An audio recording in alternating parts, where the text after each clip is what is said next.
শেখ হাসিনা সরকারের পতনের পর ঢাকা দিল্লি সম্পর্কে টানাপোড়েন চলছে। সম্প্রতি বাংলাদেশ সম্মিলিত সনাতনী জাগরণ জোটের মুখপাত্র চিন্ময় কৃষ্ণ দাস ব্রহ্মচারীকে গ্রেফতার নিয়ে দুই দেশের মধ্যে নতুন করে উত্তেজনা দেখা দিয়েছে। এরই মধ্যে ভারত সরকার এবং দেশটির বিরোধী দল কংগ্রেস উদ্বেগ জানিয়ে বিবৃতি দিয়েছে। এবার বাংলাদেশ ইস্যুতে দেশটির পররাষ্ট্রমন্ত্রী জয়শঙ্কর প্রধানমন্ত্রী নরেন্দ্র মোদীর সঙ্গে বৈঠক করেছেন। বৃহস্পতিবার সংবাদ মাধ্যম এনডিটিভির প্রতিবেদনে বলা হয়েছে, বাংলাদেশ ইস্যুতে ভারতের প্রধানমন্ত্রী নরেন্দ্র মোদীর সঙ্গে বৈঠক করেছেন পররাষ্ট্রমন্ত্রী এস জয়শঙ্কর। প্রতিবেদনে বলা হয়েছে, শুক্রবার সংসদে বাংলাদেশ ইস্যু নিয়ে বিবৃতি দিতে পারেন জয়শঙ্কর।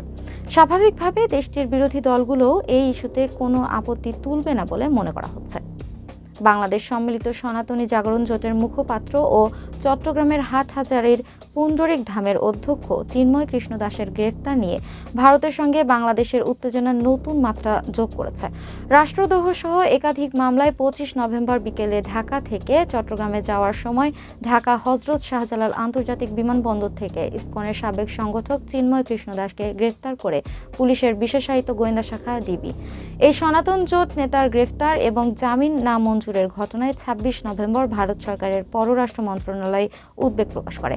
দেশটির পররাষ্ট্র মন্ত্রণালয়ের বিবৃতিতে বলা হয়, বাংলাদেশ সম্মিলিত সনাতন জাগরণ জোটের মুখপাত্র চিন্ময় কৃষ্ণ দাসকে গ্রেফতার ও তাকে জামিন না দেওয়ার বিষয়টি নিয়ে তারা গভীর উদ্বেগ প্রকাশ করেছে।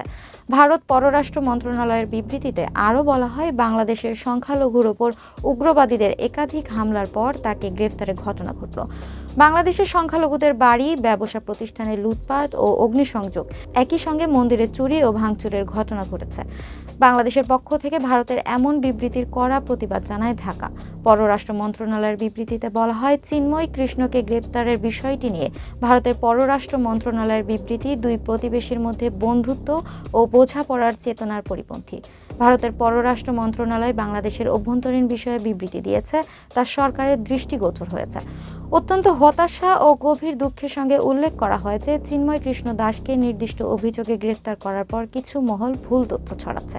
ভারতের এই ধরনের ভিত্তিহীন বিবৃতি শুধু ভুল তথ্য ছড়ানো নয়, বরং দুই প্রতিবেশী দেশের মধ্যে বন্ধুত্ব ও বোঝাপড়ার চেতনার পরিপন্থী।